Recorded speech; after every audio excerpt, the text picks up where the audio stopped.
So hi hello ನಮಸ್ಕಾರ welcome back to my YouTube channel. So guys, ಇವತ್ತು video ಮಾಡ್ತಾ ಇರೋ ಉದ್ದೇಶ ಏನಪ್ಪ ಅಂತಂದರೆ, ಇವತ್ತು ನಮ್ಮ ಮೇಕೆ ಮರಿಗಳಿಗೆ ಜೇನುತುಳದ ಔಷಧಿನ ಕೊಡ್ತಾ ಇದ್ದೀನಿ. ಇದನ್ನು ಎಷ್ಟು ಪ್ರಮಾಣದಲ್ಲಿ ಕೊಡಬೇಕು, ಹೇಗೆ ಕೊಡಬೇಕು, ಆ ಮರಿಗಳ ತೂಕ ನೋಡಿ ಇದನ್ನು ಎಷ್ಟು ಡೋಸ್ಗಳು ಕೊಡಬೇಕು ಅನ್ನೋದನ್ನ ನೀವು ಡಾಕ್ಟರ್ ಸಜೆಷನ್ ತಗೊಂಡು ಕೊಡಬೇಕಾಗುತ್ತೆ.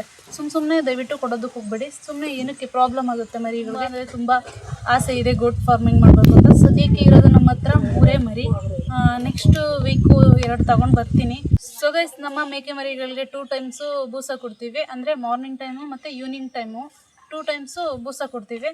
ಮತ್ತು ಮಾಮೂಲಿ ನೇಪಿಯರು ಮತ್ತು ಹುಲ್ಲು, ಹೊಲ್ದಲ್ಲಿ ಕಿತ್ಕೊಬರೋ ಹುಲ್ಲು ಅಥವಾ ಭಾಳ ಯಾವುದೇ ಆದರೂ ಸೊಪ್ಪಾಗಲಿ ಯಾವುದೇ ಸೊಪ್ಪಾಗಲಿ ಕೊಡ್ತೀವಿ. ನನಗೆ ಗೋಟ್ ಫಾರ್ಮಿಂಗ್ ಮಾಡಬೇಕು ಅಂತ ತುಂಬ ಅಂದರೆ ತುಂಬ ಆಸೆ ಇದೆ. ಸೊ ಆಗುತ್ತೋ ಆಗಲ್ವೋ ಗೊತ್ತಿಲ್ಲ. ಸದ್ಯಕ್ಕೆ ನಮ್ಮ ಹತ್ರ 3 ಮರಿಗಳಿದೆ. ನೆಕ್ಸ್ಟ್ ವೀಕ್ 2 ತಗೊಬರ್ತೀನಿ, 2 ಮರಿಗಳನ್ನ ತಗೊಬರ್ತೀನಿ. ಹಂಗಂಗೆ ಸೇರಿಸ್ತಾ ಒಂದು 100 ಮರಿಗಳನ್ನ ಸಾಕಬೇಕು ಅನ್ನೋದೇ ನನ್ನ ಉದ್ದೇಶ. ಮತ್ತು ಈವ್ನಿಂಗು 2 ಟೈಮ್ಸು ಮೇಕೆ ಮರಿಗಳಿಗೆ 2 ಕುರಿ ಮರಿ ಇದೆ, 1 ಆಡು ಮರಿ ಇದೆ. ಅಲ್ಲಿದ್ದಾನೆ, ಕಾಣಿಸ್ತಾ ಇಲ್ಲ ನಿಮಗೆ, ಅಲ್ಲಿದ್ದಾನೆ. ಓಯ್ ಕರಿಯ. ಸೊ ಗೈಸ್, ಬಿಡೋ ನಾಯಿ. ಗೈಸ್, 3 ಮರಿಗಳಿದೆ. ಮಾರ್ನಿಂಗು ಮತ್ತು ಈವ್ನಿಂಗು ಬೂಸ ಕೊಡ್ತೀವಿ, ಮತ್ತು ನೇಪಿಯರು ಮತ್ತು ಹುಲ್ಲು ಕೊಡ್ತೀವಿ. ಸುಮ್ಮನೆ ಯಾವ್ದಾದ್ರು ಸೊಪ್ಪು ಸಿಗುತ್ತಲ್ಲ ಅದನ್ನೆಲ್ಲ ತಗೊಬಂದು ಹಾಕ್ತೀವಿ. ಅಂದರೆ ಚೆನ್ನಾಗಿ ಮೇವು ಕೊಡ್ತೀವಿ. ಬಟ್ ಯಾವುದೇ ಥರ ಇದು ಡೆವಲಪ್ ಆಗ್ತಾ ಇರಲಿಲ್ಲ. ಹಾಗಾಗಿ ಡಾಕ್ಟರ್ ಸಜೆಷನ್ ಮೇರೆಗೆ ಈ ಒಂದು ಜೇನುತುಳದ ಔಷಧಿನ ಮರಿಗಳಿಗೆ ಕೊಡ್ತಾ ಇದ್ದೀನಿ. ಸೊ ಇದನ್ನು ಮಾರ್ನಿಂಗ್ ಟೈಮು ಏನು ತಿನ್ನಿಸ್ದೆ ಮರಿಗಳಿಗೆ ಕೊಡೋದ್ರಿಂದ ಮರಿಗಳು ಬೇಗ ಗ್ರೋತ್ ಆಗುತ್ತೆ. ಮತ್ತು ಹೊಟ್ಟೆ ಒಳಗಡೆ ಒಂಥರ ಹುಳುಗಳು ಇದ್ದರೆ, ಜೇನುತುಳಗಳು ಇದ್ದರೆ ಅದು ನಾಶ ಆಗುತ್ತೆ. ಮರಿಗಳು ಜಾಸ್ತಿ ಬೇಗ ಗ್ರೋತ್ ಆಗುತ್ತೆ ಅಂತ ಡಾಕ್ಟರ್ ನನಗೆ ಹೇಳಿದ್ದಾರೆ. ಅದನ್ನು ನಾನು ನಿಮಗೆ ಹೇಳಿದೆ. ಸೊ ಪ್ರತಿಯೊಬ್ಬರ ಜೀವನದಲ್ಲೂ ತುಂಬ ಕನಸುಗಳಿರುತ್ತೆ. ಒಬ್ಬರು IAS, IPS, doctors, engineers, lectures, teachers, ಈ ಥರ ನಾನಾ ರೀತಿಯಲ್ಲಿ ಕೆಲವ್ರಿಗೆ ಡ್ರೀಮ್ಸ್ ಇರುತ್ತೆ. ಅದೇ ರೀತಿ ನನಗೂ ಕೂಡ ಡ್ರೀಮ್ ಇದೆ. ಅದು ಏನಪ್ಪ ಅಂತಂದರೆ, ನನಗೆ ಗೋಟ್ ಫಾರ್ಮಿಂಗ್ ಮಾಡಬೇಕು ಅಂತ ಇಷ್ಟ.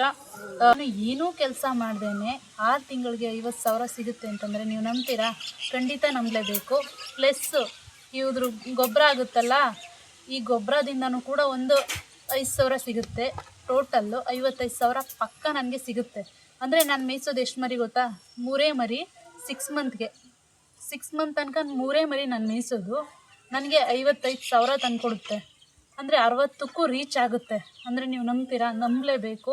ಇದು ಕುರಿ ಸಾಕಾಣಿಕೆ ಯಾರು ಮಾಡ್ತಾರೆ ಅವರು ಮಾತ್ರ ಪಕ್ಕ ಇದು ಗೊತ್ತಿರುತ್ತೆ.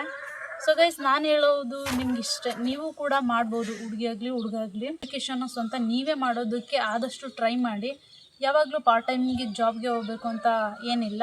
ಮನೇಲಿ ಒಂದು ಹಸು ತಗೊಬಂದು ಸಾಕೊಂಡ್ರು ಸಾಕು. ಅಥವಾ ಈ ಥರ ಗೋಟ್ ಫಾರ್ಮಿಂಗ್ ಮಾಡಿದ್ರೂ ನೀವು ಆರಾಮ್ಸೆ ದುಡ್ಡನ್ನ ಪಡಿಬೋದು.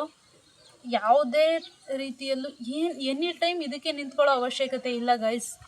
ನಾನು ಹೇಳ್ತೀನಿ ಕೇಳಿ, ನನ್ನ ಅನುಭವದ ಮಾತು. ನೀವು ನಂಬ್ತಿರೋ ಬಿಡ್ತಿರೋ ನನಗೆ ಗೊತ್ತಿಲ್ಲ. ನಾನು ದಿನಕ್ಕೆ ಇದಕ್ಕೆ 1 ಅವರ್ ಅಷ್ಟೇ ಇನ್ವೆಸ್ಟ್ ಮಾಡೋದು. 1 ಅವರು 1.5 ಹುಲ್ಲನ್ನ ತಗೊಬಂದು ಹಾಕ್ತೀನಿ ಅಷ್ಟೇ. ಅದು ಸಂಜೆ ತನಕ ಆಗುತ್ತೆ. ಮತ್ತು ಇದರದ್ದು ಗೊಬ್ಬರ ಇರುತ್ತಲ್ಲ, ತಗೊಂಡೋಗಿ ಸುರಿದು ಬಿಡ್ತೀನಿ. 1 ಅವರ್ ಅಷ್ಟೇ ಇದಕ್ಕೆ ಟೈಮ್ ಕೊಡ್ತೀನಿ. ಇದು ನನಗೆ 6 ತಿಂಗಳಿಗೆ 55,000 ತಂದು ಕೊಡುತ್ತೆ ಅಂದರೆ ನೀವು ನಂಬಲೇಬೇಕು.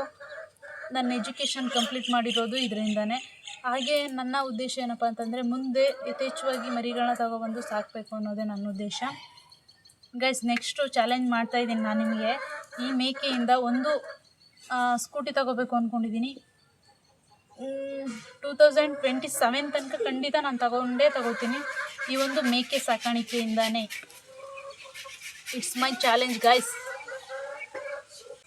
ನಾನು ಜೇನುತುಳದ ಔಷಧಿನ ಒಂದು 4 ಗಂಟೆ ಆಗಿತ್ತೇನೋ ಟೈಮು, ಅವಾಗ ಇಸ್ಕೊಬಂದೆ. ಅವ್ರು ಹೇಳಿದ್ರು ಮಾರ್ನಿಂಗ್ ಟೈಮ್ ಕೊಡಿ ಅಂತ. ಸೊ ಇವಾಗ ಮಾರ್ನಿಂಗ್ ಅಲ್ಲ, ಈವ್ನಿಂಗ್ ವೀಡಿಯೋ ಮಾಡ್ತಾಯಿದ್ದೀನಿ ನಮ್ಮ ಮೇಕೆ ಮರಿಗಳ ಪಕ್ಕ ಕೂತ್ಕೊಂಡು. ಗೈಸ್, ಹಂಗೆ ಮಾರ್ನಿಂಗು ಇದನ್ನು ಕೊಡ್ತೀನಿ. ನಾನು ಹೇಳಿದ್ನಲ್ಲ 1 ml ಕೊಡ್ತೀನಿ ಅಷ್ಟೇ. ನೋಡೋಣ ಮರಿ ಗ್ರೋತ್ ಆಗುತ್ತಾ ಇಲ್ವಾ ಅಂತ. ಸ್ವಲ್ಪ ಖಂಡಿತ ಹಾಗೆ ಆಗುತ್ತೆ, ನೋಡೋಣ. ನೆಕ್ಸ್ಟ್ ವೀಡಿಯೋ ಮಾಡ್ತೀನಿ ನೋಡಿ ಗೈಸ್. ಇವಾಗ ಹಿಂಗಿದೆ ಅಲ್ವಾ, ನೆಕ್ಸ್ಟ್ ಮಾಡಿದಾಗ ಇದಕ್ಕಿಂತ ಡೆವಲಪ್ ಆಗಿರುತ್ತೆ ಖಂಡಿತ, ನೋಡ್ಕೊಳ್ಳಿ.